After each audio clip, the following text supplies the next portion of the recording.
Draymond Green will be reinstated to the NBA after a heartfelt episode of the Draymond Green show. He outlined the events that have happened in the last few weeks after the indefinite suspension due to striking Yusuf Nurkic in the face in that tussle in Phoenix, and that led to his indefinite suspension. He went into his man cave. He didn't really get out of there. He stayed there, sulked, whatever you want to call it, and took a little bit of time to get out of there. And then he had conversations with Adam Silver saying that he is debating retirement. I mean, I appreciate the realness there, the vulnerability.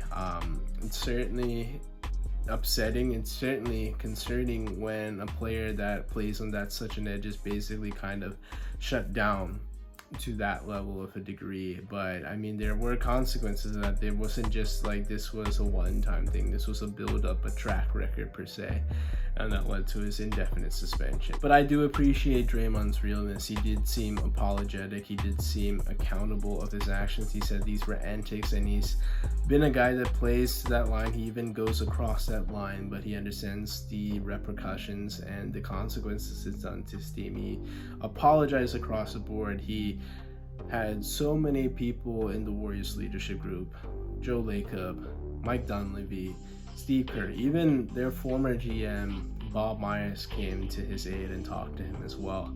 And I mean, they had so many heart-to-heart conversations about the future, what they want to do, etc., etc.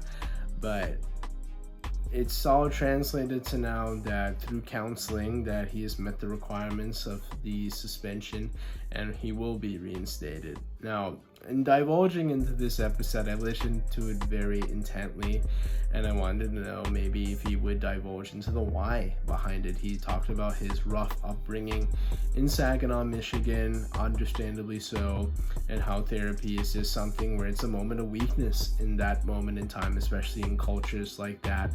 But he's been going to it, as every team in the NBA has a sports psychologist. That's the standard now. Now, I don't know what the in-depth they went into, but I do have questions about the seriousness sessions with those sports psychologists, because he's had the track record for a long time of violent tendencies and him putting himself and the team in compromised positions due to his lack of availability in suspensions, flagrant fouls, ejections, etc. And as much as I'd like to hear him say, as much as I like to hear that he's apologetic and he understands this, I do need to see it.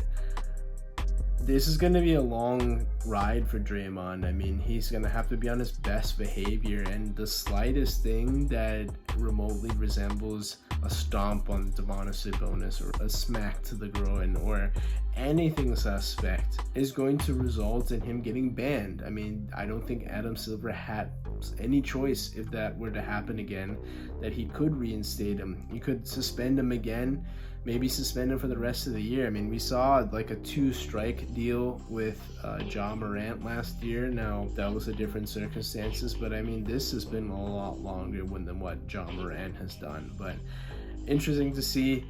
I definitely wish Draymond nothing but the best, but I definitely still question whether or not he's able to hold himself to a standard and just hold his emotions in check and not let the Warriors pay for his inactions. Now, I do think that Draymond is remorseful. I mean, including this.